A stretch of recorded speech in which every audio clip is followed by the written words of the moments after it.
नमस्कार मंडळी, स्वागत आहे तुमचं डेली ब्लॉगिंगच्या 34व्या दिवसात.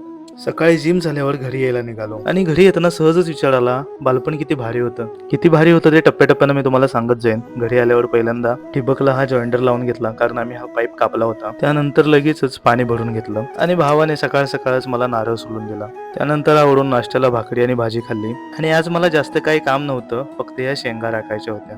कारण पाऊस कधी पण येऊ शकतो, यासाठी आत्यानं मला माझी ड्युटी लावून दिली होती. आत्ता निवांत आहे, पण येणाऱ्या काही दिवसात नक्कीच काम जास्त असेल मला. त्यानंतर मी सगळा हिशोब लिहून काढला, म्हणजे एकूण रानासाठी किती खर्च केला आतापर्यंत तो सगळा लिहिला. आणि दुपारी जेवायला काकीने केले होते अप्पे. हा अप्प्याचा पहिलाच गाणं आहे, त्यामुळे जरा तुम्हाला काळे दिसतात, पण यानंतरचे चांगले झाले होते. आणि दादा इकडे सुट्टी देत नव्हता, निबार ओढत होता. खा की खा, पण दाबून खा, हा त्याचा मूलमंत्र आहे. थोडं सामान आणायचं होतं, म्हणून आम्ही गेलो सिद्धेश्वर मार्टला, जो की घरापासून फक्त 5 मिनिटाच्या अंतरावर आहे. सामानाच्या नावाखाली आम्ही फक्त एक तेल पिशवी घेतली आणि फक्त तेल पिशवी न्यायला आम्ही या मार्ट मध्ये आलो होतो.